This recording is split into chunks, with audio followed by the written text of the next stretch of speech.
The USP technically has a code that is knives only. Like, you're not supposed to get in fistfights. You're like, if you're going after somebody, you're supposed to be stabbing them. Amazing that kind of keeps the peace. It's kind of like Russia and America with mutual assured destruction. Like, we're not going to roll tanks into Russia. If we attack you, we're launching nukes, and then you're going to launch nukes, and then everybody's going to hurt. So knives is kind of the same thing. Like, if no one's allowed to fist fight, it's knives only. You can die from a knife pretty quick. Like, I had a guy tell me once. He said, look, man, like, we may have to do something, but don't worry. If I stab you, I'm just going to do it like in the shoulder and the ribs. Like, I'm not going to kill you or anything. And I was like, dude, if you stab me, I will kill you. Like, I won't be going for some, like ankle or something. I'm going for your fucking heart. Well, but you talked about that. Like, you're like, I'm not going to, this guy's between me and my kids. I think we talked about that in the last episode. But if you do actually kill someone in prison, wouldn't you not see your kids because you'd killed someone and then you're stuck in jail? I mean, I don't know. But I do know that if you get killed in prison, you won't see your kids. That's true. Swagger down the street with your red lips and funky beat. You better hold your head up to the sky. I'm gonna roll with you till the day I die.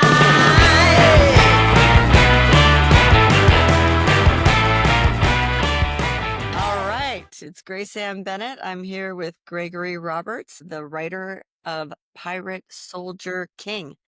So we're going to get into some legal stuff because the legal system can be kind of crazy and we don't even know what's going on. Yes, it's complicated. We watch all the TV shows and you see people like in the courtroom all the time when we're watching all those TV shows, but we don't know what's actually really happening. So you talk about a lawyer you had for federal court, right? And her name is Kate, I believe. Yeah, Kate Berry. Yeah. Kate Berry. Okay. So tell me a little bit about how Kate helped you and the legal system and lawyers and all that kind of stuff. The Sure. real deal. Yeah. Well, the first time I was arrested for bank robbery, the first time I was seriously arrested for bank robbery was in Huntington Beach. I was actually arrested at LAX, but the legal stuff went down in Huntington Beach because that's where the crime was committed. And it was a zoo and a jungle. Like, there's the official courtroom that the people see and they come in the front door, and that's bad enough because they, just like traffic court, they do like 30 criminal court cases in a day, and all the families there and all the victims are there and all the lawyers are there, and they're all crowded in this dirty courtroom with fluorescent lights and a low ceiling. And what the people there don't know, or many of them don't know, is that the prisoners were all shackled to each other in the basement in these huge rooms, and we have leg irons on and handcuffs on, and we're thrown in through the cage, bagged lunches, every 5 hours. And we sit down there and wait for anywhere between an hour to 7 hours to get up into the courtroom. Wow. And so we come in the side door of the courtroom into a cage. Like, we're in our cuffs and our leg irons in our orange jumpsuits that say, inmate on them. And we're in a cage. And I'm like, this is supposed to be a fair trial? Like, this is not good optics. Uh-huh. In addition to that, as you may have heard on TV, if you cannot afford a lawyer, you have the right to have one appointed to you by the courts. In state, that's usually a completely overworked and often underqualified lawyer. So they're running more cases than they can handle at once. Some are dozens, some are hundreds. And their only role in the state system is to rapidly negotiate a plea agreement for the prisoners. So it's like they're not exactly on your side. They just want to get you through and make their quota. Uh-huh. Which is why, like, a status symbol in prison or jail is, hey, I got a paid lawyer, yo. Like, I'm paying, my guy's professional. I am paying him. And what percentage of people are actually paying for lawyers in there? It's actually fairly solid because, I mean, I say solid amongst the higher end criminals, like the real criminals, because the real criminals have obtained significant amounts of money for their crimes. So they have savings accounts for that specific purpose. As do their gangs. Like, sometimes the gangs just pay for the lawyers on behalf of, someone who was working for the gang. Okay, Um, got it's a racket. The whole it. point being is I did get a paid lawyer in the state of California.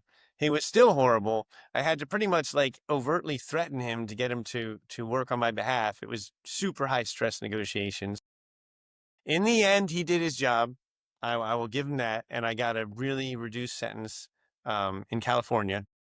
But it was a just a like he asked for a significant amount of money up front as a deposit, and then we were only like a month in. He said, "Well, we ran through that money. We need more," and we're talking about like house levels of money. Wow. So when I got to the feds, I didn't know any other criminal. I mean, I knew a few others, but I was like, "Hey, call that guy again," because even though I was angry with him, he got his job done, and he did it. He was he was like, This is a federal case. This is serious." He goes, "We're gonna need a $250,000 deposit, and the entire case will probably run you 600,000. Oof. Once you're through it, and if we go to trial, maybe more than that." And I was Wow. like, A lot of "That's money. now serious money. Like,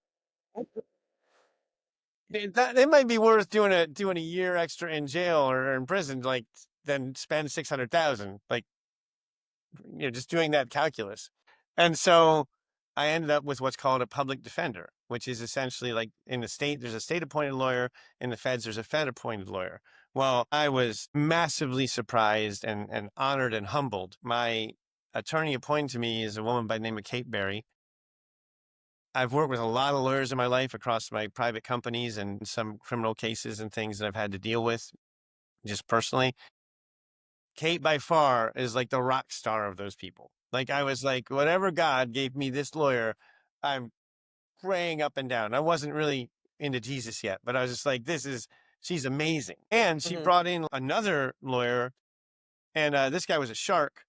His name was Christian. And she was like, "Look, I'm the motions lawyer, and I'm going to work with the judge and things, and we're going to, get you the lightest sentence possible. And I'm also going to go to lock horns with the prosecutor. If we go to trial, Christian's going to step up because he's the trial guy. Because he was just like slick and Gucci suits and like clearly he was one of those, it's called a litigator, right? The guy who will like go up there and just go to bat for you and make it dramatic. And that is like it is on TV, where they're making Okay. these amazing speeches and things. So I had that like 1-2 punch of Kate and Christian. Hmm. Yeah. So Kate, I want you to be a judge on the Supreme Court. And I asked her at one point, why? Oh, so I should say, like, you don't pay for a federal public defender, like overtly. I mean, everyone's tax money pays for it, but it's a service to make sure that criminals at the federal level are adequately represented. So I asked Kate, I just want to know like her motivation. I was like, why are you doing this? Is this just like your job or? And she looked at me in the eye and she said, "I don't believe any human on earth should be put in a cage." Wow. I was like, "You mean you're for the abolishment of prisons?" She was like, "Absolutely." And I was like, "That's my lawyer. Go get him, Kate." And she did. She's like, she tore it up. I mean, I knew people that were not against that are against the death penalty, but I didn't know that there were people against prison altogether. It's a movement. Yeah, there's nonprofits around it. There's a great book called "No More Prisons" by William Really? Upsky Wimsett. I'll put Oh, that in the great. comments. Okay, that could be another rabbit hole we can go down. Okay, great. Okay, so you get through the legal system, right? And then you get your prison sentence, or like then what happens, and how do you get? And then there's a difference between jail and prison, and then you were talking about the Ivy Leagues, and I was like, Ivy Leagues of prisons, like how's that even a thing? So just Good tell question. us how the Yeah. whole So system works. I think most people, at least like in my family and friends, don't even understand the difference between jail and prison. It's very significant. Essentially, you are arrested on suspicion of committing a crime, and they read you your Miranda rights, which famously say you have the right to remain silent. Anything you say can and will be used against you in a court of law. You have the right to a court appointed lawyer if you cannot afford one, etc. And what that sets up is that they can detain you until you go to trial. In most, but not all cases, you can post a bail. When I was in California, because they thought I was a notorious bank robber, they set my bail at $1 million. And so I couldn't post bail. Like that's not standard. The standard bail for bank robbery would be like 50,000. but they just jacked mine up because they're like, this guy is a flight risk. We arrested him, at the international terminal. He's not getting out. And so in the feds, they call that bond. It's a similar thing. You post the, the, the title to your house or your cars or whatever it is that are cash equivalent. And if you flee and don't show up for trial, then the feds, they take that. They take your property, they take your property or your family's property. Oh, wow. How did you get? I think we talked about this a little bit before, but we didn't talk about all of the different prisons you're in and how you got to all of them. And I think there are a lot of different systems because you were saying there's like some dorms and there's like all these different configurations of them. So what are all like, can you lay it out in Yeah, terms of yeah. all? So I was not granted bonds. So that meant I had to wait for trial. We tried for speedy trial, but there's always a million excuses the prosecutors use. So we didn't get a speedy trial. In the feds, that means you're going to go to trial in about 18 months. So you're basically going to be detained, which is sitting in various jails, sometimes detention centers, which are like micro prisons, for 18 months until you get a trial. And you're still innocent because you're innocent until proven guilty, but pretty much, you're already serving your time. So even if you win at trial, like you're not getting that time back. And to your question of like, where was I? Well, I had a complication of the FBI was charging me for bank robberies in two separate states. So in Nevada and California. And they refused to combine the cases, which meant that I had to go to court in the federal courthouse in Orange County, California. I also had to go to the federal courthouse in Reno, Nevada. And since I hadn't been sentenced yet, I couldn't go to a prison. So you're held in federal detention facilities, which generally are special parts of a jail, which are where like low-level offenders get put. If you just get caught on drug possession, you go to jail. You normally stay there for like 30 days, and then they say time served, and you go out, and then you come back in 60 days when you get caught for drugs again. And it's this like jails are like the low end of the whole incarceration system. It's where all the derelicts and drug addicts are. It's hard to get drugs. It's not super hard, but it's difficult to get drugs in jail. So most people are on come down from meth or heroin. And they're like shaking in their cells and screaming and, being all ridiculous because they're high as batshit when they get in there. So it's just a, I don't know, it's a rough place to be because no one other than the federal detainees like me are going to be there longer than like 2 months. But then you talk about prison, and then you talk about all that everybody has drugs over there. You have drug dealers. Well, yeah, yeah. So let's hold that off for a second. I mean, prison is a whole other thing. Prison is Oh, essentially the destination. Like if you're going to get sentenced, if you're going to enter a plea of guilty, which is usually wise, the feds convict 92% of their cases. So if the FBI takes you down 92% of the time, if you go to trial, you're going to lose. Like that's how they're very like police are not really skilled in the law, but the FBI is basically trained lawyers who are also super athletes with guns. Like the FBI are badasses. So when they arrest you, their case is pretty much dialed in. Like they know what they're doing. So most people plea, so I had to shuttle between detention facilities between the two states, which ended up being Santa Ana Jail for 18 months, a place called MDCLA, which is like a skyscraper in the middle of friggin' Los Angeles that is actually a prison that I'm not sure how many people are aware of it, but yeah. So I was on the seventh floor there for a little over a month and just kind of getting shuttled around. And finally, I got sentenced in both of my districts, at which point they say, now we're going to ship you to a prison and we're going to figure out your destination prison. And you actually apply to like, here's the prison I want to go to. wait, you should. I'm sorry to cut you off, but you got to go into the application process because you had that whole thing where you got the book of prisons. So, that was, like you're going to college, you're going to like a vacation. that was one of my great excitements of the entire journey is that Kate told me, look, you get to submit your choices to the judge of where you want to go to prison. And generally it's like you're supposed to be put in prison within 500 miles of your closest family. And I have family all around the United States. So I was like, well, Kate, like, how do I know? I don't know anything about the prison system, like other than the rumors I hear from other people who've been in federal prison before, which are, 1 out of 300 inmates or something. And she's like, "Oh, don't worry. There's a book, or I'm sorry, there's a website, and I'll print it out for you." And so, like 3 days later, I get this packet, like of 700 pages of printouts of the Bureau of Prisons BOP.gov website, which outlines every single prison in the system and all their facilities and amenities and things. And I'm reading like welding classes and like tennis courts. And one of them has this program where you can take horses that are like race horses that are going to be killed, and you can take care of the horses. And I'm like, hells yes. I'm going to be like a cowboy. I'm going to be taking care of horses. And, so I read all these, just like, I felt like I was reading like a photo's guide to travel through Europe, like picking my hotels I'm going to stay in.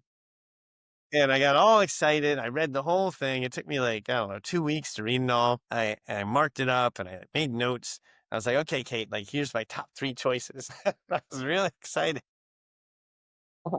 They were all FCIs, by the way. So there's FCI. the federal prison system has 3 levels of security. There's camps, which don't even have fences. Like, you just serve your time there and you can walk off if you want, but you get a year and a half pegged to your sentence when they catch you. And they're called camps. They're like the lowest level of security. You do your time there and you go away and it's fine. Then there's FCIs, which are federal correctional institutions, also called level 3s. That does have fences, but it's pretty chill. It's like, I don't know, people with medium level offenses, a lot of drug stuff and things. And then you have the penitentiary, also known as the pen. So level 5 max, or also called a USP, United States Penitentiary. And that's like the serious, like that's where the murders happen. That's where like people who are doing life sentences go there. Standard sentence there is like, I'd say 15 to 30 years. Like that's a pretty serious place. And again, like it's less and less transients as you go up that chain. Like in jail, 30 to 60 days, constant turnover of population. In a camp, maybe 1 to 2 years, 3 years max, constant turnover. FCI, 3 to 5 years, but a penitentiary or serious federal prison is like people have lived, like you meet people on the yard who have lived there for like 20 years and never left the yard. Yeah. So because of all my escape attempts, we didn't know, but I was being sent to an USP, to a penitentiary, to the max, and not to an FCI. So my whole list was FCI. And in fact, the judge actually recommended, he was like, yeah, okay, I'll recommend that you go to this cushy ass prison in North Carolina, might have horses. I was like, yeah, woohoo. Yeah. But COVID was happening. So the whole BOP system was on lockdown. So it took me, I think, another close to a year after I got sentenced to actually arrive at my prison. And along the way, I ended up at Victorville USP, just in a holding pattern. And while I was at Victorville, like my cellie was a serious, like insane gangster, like had been in multiple gun battles with automatic weapons with the police. Like he was a straight psychopath. And Who's your roommate? my cellie, yeah. Your Sully. Mhm. Okay. And so we exchanged stories, and at the end of Victorville, we were supposed to get our assignments. And I kept asking my counselor, like, you send kites, like paper messages to your counselor. I kept asking my counselor, like, I need to know where I'm going so I can tell my family. I need to know where I'm going and when I'm going. And my counselor was like, he literally said, like, he wrote me a note. I wish I had it. I might show it later. But he said, dude, you keep pushing me, I'm going to push back. Stop asking. I was like, okay. Well, they finally come to our cell like 3 or 4 months later. They're like, all right, we got your assignments. Transport's happening this week. And we're like celebrating, like, yeah.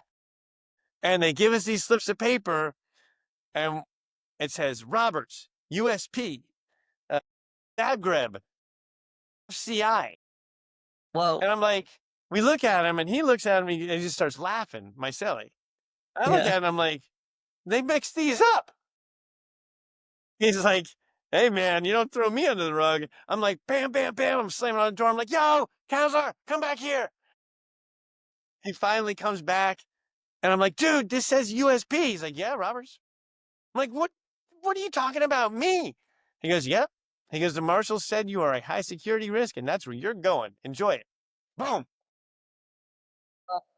And so again, my cellie, he just laughed his ass off because he was a genuine like public enemy number one, and he's going to a friggin' FCI, and I went to USP Beaumont. Wow. Okay. And then that must have been wild. So is that where you had the first experience on the yard? Like when you get onto the yard. So tell us a little bit about Yeah, what that so like. there's a thing in jail, people, hardened criminals, like many people in the criminal justice system are in and out.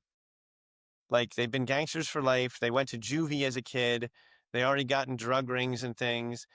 They had 1 year out, then they went to state prison for a while, did a 5 year sentence, then they were out another year, then they go to another state prison, et cetera. And finally they go to federal prison, which is like, you talked about Ivy League, like jail is like elementary school. State prisons, and California and Texas may be the exception to this because those are serious like gang states. But state prison is kind of like high school, and then federal prison is like college. Like it's like that's the top of the criminal food chain. And did it feel at all elite? Like you got to this elite place? Oh, for sure. Yeah, I mean, as soon as I got into the federal detention centers and out of the jails, I was like, it's a whole new class of criminal. Like these are people who are doing like 200 million a year in cocaine deals, cash. People with like. So we all have our what's called our discovery, which is our Hmm. paperwork, which basically like that's all the documents that the FBI has compiled on you to make their court case. So everyone carries around like 200 to 2,000 pages of all the evidence against them. And you use that to prove to your fellow inmates that you're not a snitch and you're not a rapist and you're not a child molester. Also, just, you research it because that's the evidence against you and that's what's going to be used. And sometimes just for fun, you share it with each other. So when we got to the feds, like this one, like I said, one guy, $200 million of cocaine and ecstasy that he was busted for um, $200 million a year. a year. Another guy was like busted with, I think, like 16 automatic weapons and 2 rocket launchers in downtown LA. He was Armenian, like Armenian mafia. And I was like, dude, what the fuck do you need rocket launchers for? He's like, because if it comes down to it and they raid my house, I'm just going to blow the shit up. I was like, No. I've never heard of a rocket launcher being used in a domestic U.S. city, but he's got his discovery right there, the pictures of him and everything with the freaking Wow. heads and everything. I was like, Jesus Christ. And what did they think about you when you like showed them your stack? What were they thinking? Ironically, the most common comment people said to me are, damn, my name inside was Phoenix. Like, damn, Phoenix, you got balls. I would never do that. I'm like, you'd shoot a rocket launcher at a fucking cop, but you wouldn't rob a bank? Like, Yeah. but that was, yeah, they were basically like, you're crazy. Like, you go into a bank. Like, we got gangs behind us. We got armies. You're just this wild lone wolf. So, Because you're by yourself, like going into a bank and they're thinking you just go, no gun, yeah, into a bank yep, by yourself and grab some money. yeah. And they, Well, okay, so you demand the money. You don't just grab it. Yeah. They you give don't it grab to you. it. Right. But so you had respect for being a bank robber on the yard. Like, are they sizing you up or Yeah, figuring yeah, they're out? definitely sizing you up. And most bank robbers, I'd say 90% use notes. Like they literally walk into the bank, they wait in line with like a baseball cap on, like this, Uh-huh. and sunglasses. And then, when they come up to the teller, they just pass them a note that says like, I have a bomb, give me whatever it is. And then the teller quietly does that and they walk out. There's still customers in the bank. When I went to the bank, I was like, motherfuckers, everybody on the ground, let's go. Like, You just, yeah, I just wanted to be in and out fast. I wasn't like dicking around. so you didn't want to do the note plan. No. Did you meet And I any? also like, I don't know. It's like this, I'm a little bit of a romantic. And I was like, I am not going in with passing a note to someone. There's no honor in that. Or I don't know. That's not my MO.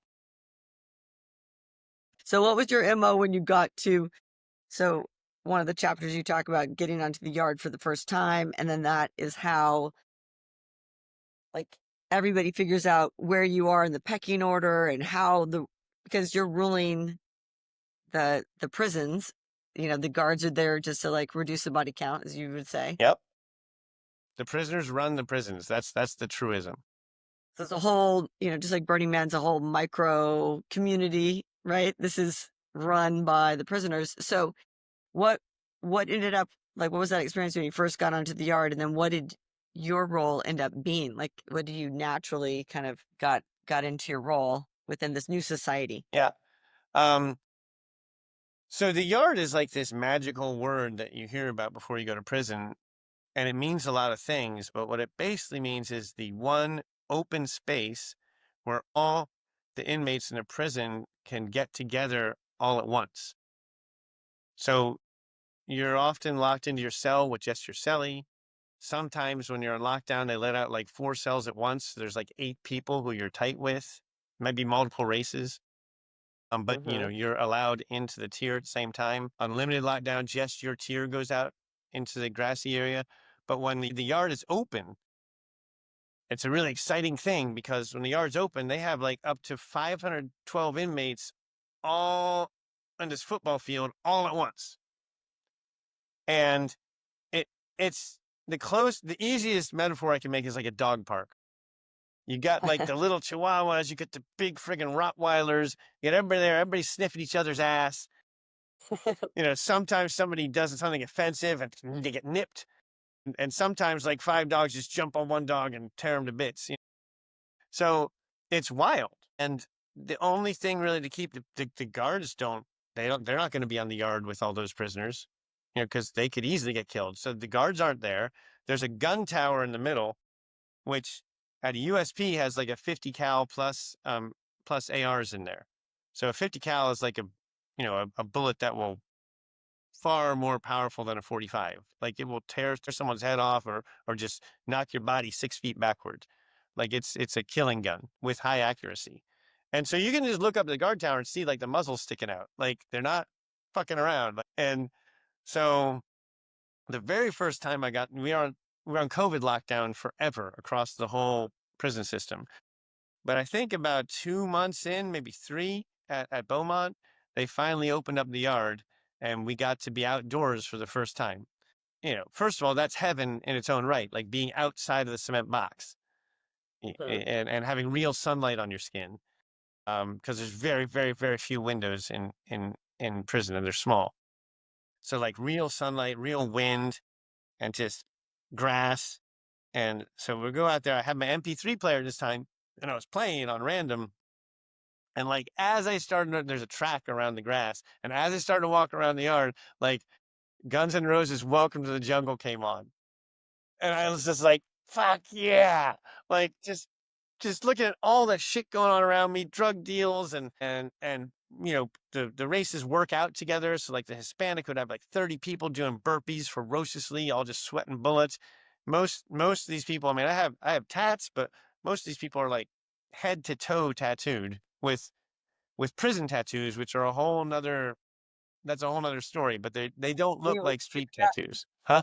Okay, we could do that. We could do something on Yeah. So with I'm just kind of tattoos. like looking around like I'm in a movie and the soundtrack's playing like Welcome to the Jungle and I'm like, I have a whole new respect for Axl Rose now. Wow. And for my friend Vinny who like first introduced me to that song. Oh my gosh. And so tell me The legendary Vinny.com, I should say. the legendaryvinny.com. Well, so tell me what job you got on the yard, or like you worked with. So there's white, they're all it's very racial. And then so you had some job as a cross communication, you're a communication Yeah, I specialist. mean what happened was I landed on like a pretty hardcore tier again just by the grace of God and like I got COVID as soon as I got to Beaumont. And so my all the people who got there at once, like there was like 60 or maybe 100 people who all arrived within 7 days of each other. They were all put into a new unit, but I got ejected from that unit because I got COVID. So they threw me into the quarantine unit for 14 days. And then my cell was taken. So they, like one of the more serious gangsters in America, a guy by the name of Chris Gibson, who is now at ADX, which is like called Supermax, he got yanked out of his cell and thrown to ADX. And they put me in his cell, which is Hmm. like the penthouse of the whole yard. And it was, Chris had I think I already served like 25, 26 years. So it had furniture in it and clothes and like treasures and electronics. And I land in this cell with my cellie. My cellie's like, "Hey man, I'm going to, I'm out of here in like 30 days. This is all going to be yours." I was just like, "Okay, holy shit, okay." And Travis was a serious, like, hardcore skinhead, had been in and out of prison since he was like literally, I think, 12 years old, doing juvie. He was a hardcore dude. No one could do as many burpees as Travis. I'd swear that man would do like at least 250 burpees a day in our cell. Whoa. Yeah, just drenched with sweat, and love that kid. But where I was going, There this you is go. so Chris got yanked out, Travis left, and then there was just a bunch of like, I don't know, normalish white people in my unit, and they were like, "We need a speaker," because Chris was Mhm. obviously the speaker, being like a major American gangster, and then Travis was, and I was like, "Well, I can either like grab this ring or be somebody's bitch." I'm like, "I'll be the speaker," and they're like, "Are you sure?" I was like, "Oh, I'm sure. Yeah. What do I need to do?" And they're like, "Well, you just talk to the heads of the other races gangs and make sure everything's good between the races." I was like, "Okay, I can do that. I'm CEO. I can do that in a good." And they're like, "When you go out to yard, you got to talk to all the other speakers of the white units and make sure everything's good amongst our race on the whole yard. No conflicts with other races, no drug debts. Like, make sure everything's running smooth, and make sure and make and the hardest thing was, they said, and make sure the paperwork for every white on this unit is clean." So what's that? So again, like we talked about discovery, like everyone has their discovery, and it's basically proof that when you got your sentence, you didn't throw anybody else under the bus, so that you're not a Mm. snitch. And the other two offenses, that you're not a rapist and you're not a child molester. If you're either of those three things, you get greenlit, which is basically like, that means your race has to like beat the living shit out of you or kill you. Wow. So the first thing when any new meat comes on your tier, you go up to their cell, and it's illegal to do this, by the way, but it's just what has to happen and what does happen in prison. And you say, "Hey man, where's your fucking paperwork?" And if everybody's lucky, then they just hand it to you. More often than not, they're like, "I don't have it. I need to call my lawyers." And you're like, "Well, call your lawyers. You get 30 days, man. Give me your social security number and your inmate number." And I have my people look, and I would call people on the outside and be like, "Look this dude up. Like, I want to find his court case and make sure his sentencing does not have any modifications that say like, corroborated with the cops or anything like that." So this whole snitch thing is real. So I mean, were there snitches? I mean, what happens to snitches in prison?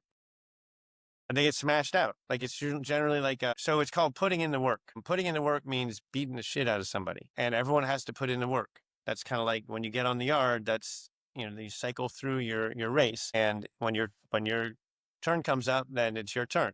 And so whoever's the keys or the speaker says, "Hey guys, this guy's got bad paperwork. It's proven." Next time the doors pop, you go into his cell and you put a hurting on him and don't stop till the guards pull you off. Whoa. And so that's usually called like a 2-on-1, a 3-on-1, at rare times like a 4-on-1 or a 5-on-1, like if it's an MMA fighter. And it's almost impossible to defend yourself against like a 3-on-1. So that's what happens. And then, so once the guards do pull you off, by the way, half the time the guards already know this is going to happen. Like Part of the plan. the key goes to the guards and says, "Look, man, this guy's bad. Like, he's a fucking child molester. We're smashing him out on Tuesday." And the guard's like, "Okay, I'll let you have at him for like, 2 minutes, and then we'll come in." And Wow. so the guards already know when they come in that guy is being pulled out of the tier and being put into PC, which is called protective custody. Mhm. And so they basically put him in the jail within the prison, and then eventually they transport him to another prison where the same thing happens again. And these people just bounce from prison to prison, getting the shit beat out of them every couple months or so. Wow. Okay. Well, let's not do one of those things in life. But now that's why all those rap songs, when they talk about snitches, it's serious. Oh, it's like very few. Other than a child molester, a snitch is probably like the worst thing. And sometimes, depending on who you snitched on, it might be the worst thing. A lot of murders in prison happen because, like, the ones that I was privy to were mostly just fists. Mhm. Although the USP technically has a code that is knives only. Like you're not supposed to get in fist fights. You're like if you're going after somebody, you're supposed to be stabbing them. It, amazingly, that kind of keeps the peace. It's kind of like Russia and America with mutual assured destruction. Like, we're not going to roll tanks into Russia. If we attack you, we're launching nukes, and then you're going to launch nukes, and then everybody's going to hurt. So knives is kind of the same thing. Like, if no one's allowed to fist fight, it's knives only. You can die from a knife pretty quick. Like if a knife gets under the sternum or hits your femoral artery or your jugular, you pretty much bleed out within 8 seconds. So, Wow. and that can be actually accidental. Like I had a guy tell me once, he said, look, man, like we may have to do something, but don't worry. If I stab you, I'm just going to do it like in the shoulder and the ribs. Like I'm not going to kill you or anything. And I was like, dude, if you stab me, I will kill you. Like I won't be going for some, like ankle or something. I'm going for your fucking heart. Well, you talked about that, like, you're like, "I'm not gonna this guy's gonna between me and my kids." I think we talked about that in the last episode. But if you do actually kill someone in prison, wouldn't you not see your kids because you'd killed someone and then you're stuck in jail? So I'm curious. I don't know. That's it could go either way. You certainly would claim self-defense. You would go to trial, obviously. Okay, I mean, I don't know, but I do know that if you get killed in prison, you won't see your kids. that's true. So like, But I mean, good to know what the rules are and like how that works in terms of like a risk reward, how you play that whole situation. So, but you have no knife wounds at all. no, no, I know, no. I got plenty of fist fights, but never a knife fight. Thank God. Yeah. Okay, well, we're glad you're alive to tell the story. Yeah. It was And actually one of my favorite people was a guy named Irish, who's from SFV, just north of here, from San mhm, Fernando Valley. And Irish became a pretty good friend of mine. He was the speaker at two of the yards I was on at MDCLA and then a detention center. And he like Travis had been in and out for years, for his whole life. mhm. But he had a good head on his shoulder, and I respected him. And so we would just share stories, of our lives. And he was telling me about like the first time that he got in a knife fight in prison. And he was like, yeah, like I strapped up. I knew the other guy had a knife, and our gang's waiting on the outside, and they put us on a cell and slammed the door shut. It was me and him with a knife. And he was like, in that moment, I knew I was a man because, because I'm freaking, with another human with a knife, like trying to kill each other. He was like, that experience changed my whole life. And he was like, I was never afraid again. And Wow. when he told me that, I kind of was like, well, maybe I'm not a man enough. I've never been in a cell with another man with a knife trying to kill him. Like that's extreme. That is But extreme, by the way.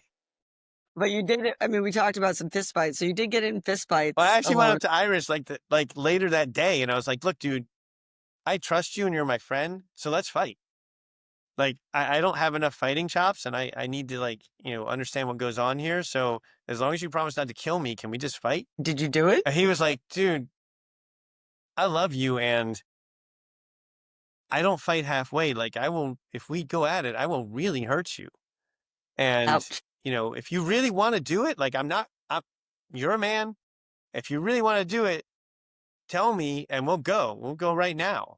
He goes, but I would advise you to think about it for 24 hours first. Wow. And so I was like, thank you. So you Thank you, thought, Iris. 24 hours, you thought about it. I thought about it and I was like, yeah, dude, I appreciate you and your stories and I respect you and we're good. We're good. So your manhood is still intact. Yeah, actually, it's funny you say that because that is what was going through my head. I was like, this guy just totally trumped me with his story. Like I should fight him just to prove that I'm a man. Like that is actually what was going through my head. Thank you for reminding me. So Uh-huh. yeah. But you don't need, I mean, I guess what would be the lesson? You don't need necessarily to do that to be a man, but what do you need to do to be a man? Well, that'll be a separate conversation. Separate episode. Well, yeah, because we didn't get into it, but it just it does seem interesting because it's like, what kind of man are you and what makes you a man? And maybe it makes you a man to have that conversation with him and not have your ego too much into it. 100%, yes. And there was a Like, couple the things. manly thing to do is just say, and he's like respecting you, but just saying, I'm kind of built this way, you're built another way. We don't need to do that. It sounds like that was like a very manly thing for both of you to be able to be having that honest conversation, and you to be able to walk away still without having to fight to prove it. So that could be even a way to. Yeah. To your point, yeah, I had 10 times more respect for him after that because I was like, I mean, because I felt like that's what a compassionate leader does. He kind of looked at the situation like, Rob, Phoenix, I don't know where you're coming from, but like, you need to check yourself before you wreck yourself. And Right. just saying, like, a weaker man and more insecure man would have just like swung at me right there and then. He'd been But he like, "You're didn't. challenging me. Let's go." And he Right. was more like, "Look, think about it." No, that's good. Yeah. Okay. The 24-hour rule is always a good one. Yeah. It didn't take me 24 hours either. Right. You're like, okay, I got it. Okay. We don't need to do that. Okay. Stay alive. Okay. Well, anyway, the moral of the story, stay alive, tell the story. All right. Okay. Well, thank you. I think we're wrapping it up. It's the end of this. I'm so excited to get into more details on our next episode of Pirate Soldier King with Gregory Roberts. Thank you so much, Grace Ann. This has been a pleasure and an honor as always. Thank you. Swagger down the street with your red lips and funky beat. You better hold your head up to the sky. I'm gonna roll with you till the day I die.